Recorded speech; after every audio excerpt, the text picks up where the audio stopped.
अखन अहाँ सब सुन रहल छी अमचन म्यूजिक के शानदार प्रस्तुति। खुशी रिकॉर्डिंग स्टूडियो बलुआहा।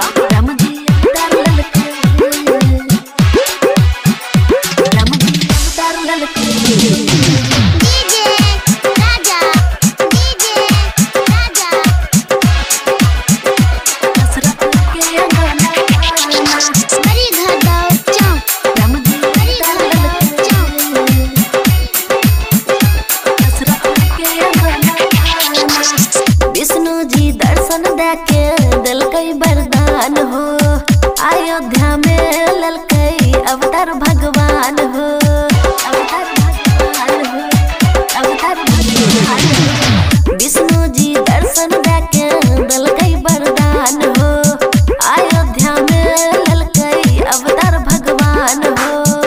बड़ा सुंदर लागे छै ललना माना, बड़ा सुंदर लागे छै ललना माना। राम जी अवतार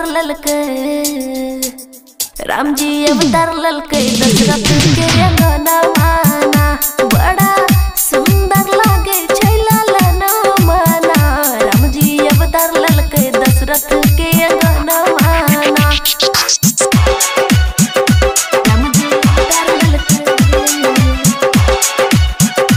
राम जी अवतार ललकै।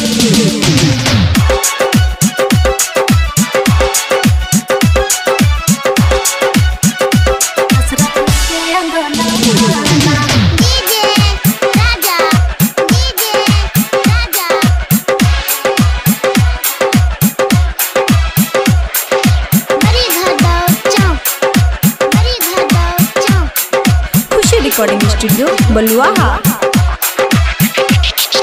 घरे घरे बाजे छलै मृदंग सहनाई, प्रजा लोग गई छलै राजा के बधाई, प्रजा लोग गई छलै राजा के बधाई।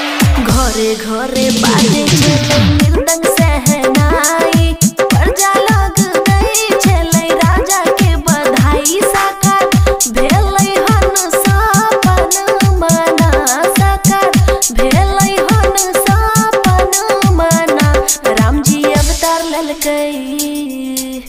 राम जी अवतार ललकै दशरथ के अंगना माना।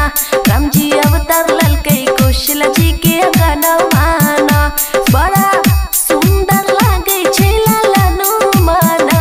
राम जी अवतार ललकै कौशल जी के अंगना माना। राम जी अवतार ललकै,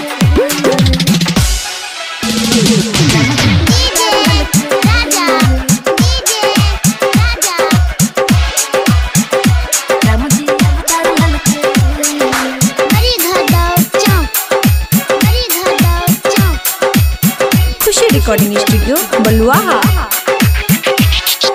तीनों माता झूलबै छै बबुआ के झूला। हंसी खुशी बाटे छै लड्डू रसगुल्ला, हंसी खुशी बाटे छै लड्डू रसगुल्ला। तीनों माता झूलबै छै बबुआ के झूला। हंसी खुशी बाटे छै लड्डू रसगुल्ला। पशु पति गाबै छै भजन माना, पशु पति गाबै छै भजन माना। राम जी अवतार ललकै, राम जी अवतार ललकै दशरथ जी के अंगना माना। राम जी अवतार ललकै कौशल जी के अंगना माना। बड़ा सुंदर लागे छै ललना माना। राम जी अवतार ललकै दशरथ जी के अंगना माना। खुशी रिकॉर्डिंग स्टूडियो बलुआहा।